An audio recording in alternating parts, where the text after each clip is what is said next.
নমস্কার সকলকে। আবার একটা আমি সুন্দর রেসিপি নিয়ে চলে এসেছি। আজকে বানাবো মাছের ঝোল, ডাঁটা আলু দিয়ে পাতলা মাছের ঝোল। তার জন্য উপকরণ এই ধনেপাতা, এই কাঁচা লঙ্কা, টমেটো, আলু, একটা পেঁয়াজ দেবো, আর এই হচ্ছে ডাঁটা। এই দিয়ে বানাবো উপকরণটা, এই দিয়ে মাছের ঝোলটা হবে।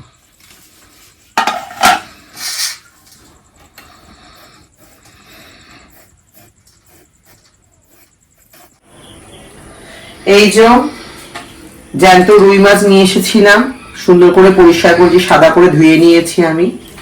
এতে নুন হলুদ মাখিয়ে নেব।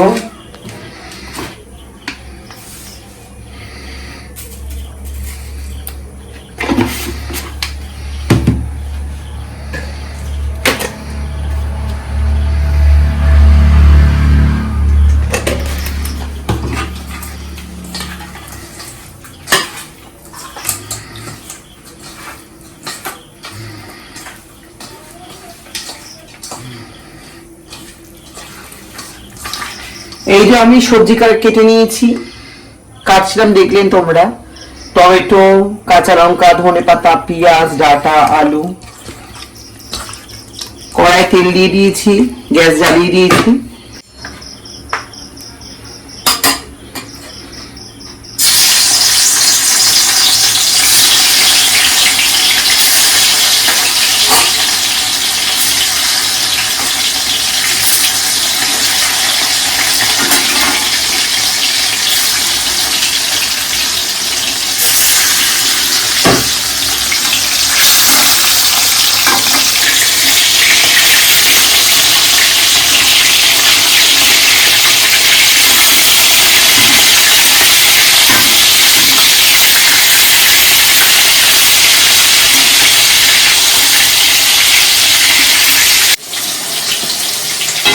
এই যে মাছগুলো তুলে নেব।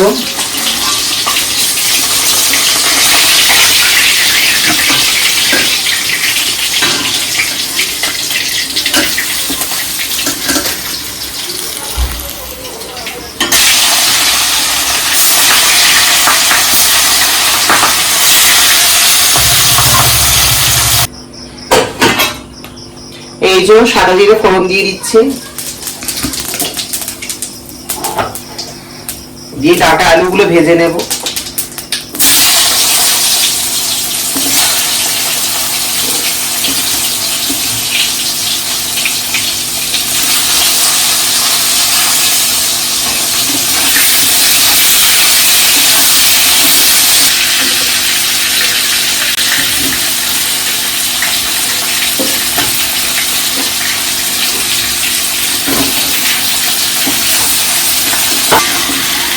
এই যে মোটামুটি লাল হয়ে এসছে পেঁয়াজটা, ডাঁটা আলুটা।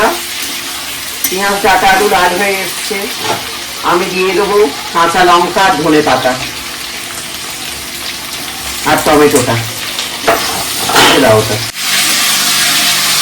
এই যে টমেটো আর কাঁচা লঙ্কা দিয়ে দিয়েছি।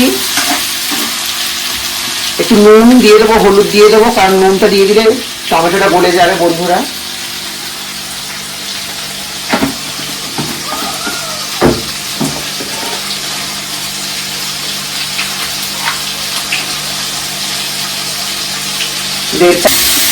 এই যে টমেটোটা নরম হয়ে গিয়েছে, পেঁয়াজটা টমেটোটা নরম হয়ে গিয়েছে।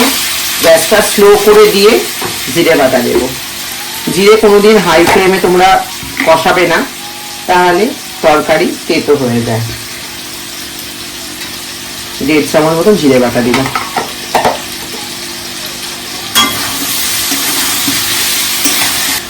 এই যে তেল ছেড়ে দিয়েছে, দেখতে পাচ্ছ,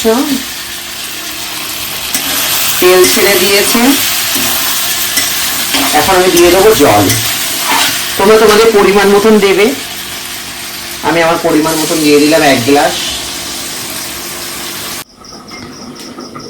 এই যে আমার ঝোলটা ফুটে গিয়েছে বন্ধুরা।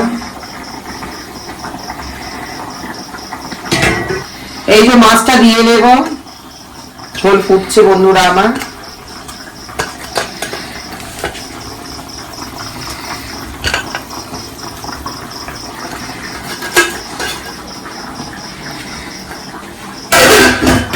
আর দেবো ধনে পাতা। আগের দিন যারা যারা আমার মাছের রান্না দেখেছিলেন, আমি ভোলা মাছে ধনে পাতা দিতে পারিনি, তাই আজকে ঠিকঠাক সময় আবার কিনে নিয়ে এসেছি ধনে পাতা। মাছ দিয়ে ভালো করে আবার ঢেকে দেবো 5 মিনিটের জন্য, আমার মাছটা রেডি হয়ে যাবে। যারা বন্ধুরা আমার ফেসবুক থেকে দেখছো তারা প্লিজ আমাকে ফলো করে নাও, লাইক করো, শেয়ার করে দাও আমার ভিডিওটা। আর যারা ইউটিউব থেকে দেখছো তারা আমার চ্যানেলটাকে সাবস্ক্রাইব করে লাইক করে আমার পাশে থাকো, বেল আইকনটা দাবাবে, অলটা টিপে দেবে, খুব ভালো লাগবে। অসংখ্য ধন্যবাদ আমার ভিডিওটা অনেকক্ষণ ধরে যারা দেখছো, খুব অসংখ্য ধন্যবাদ।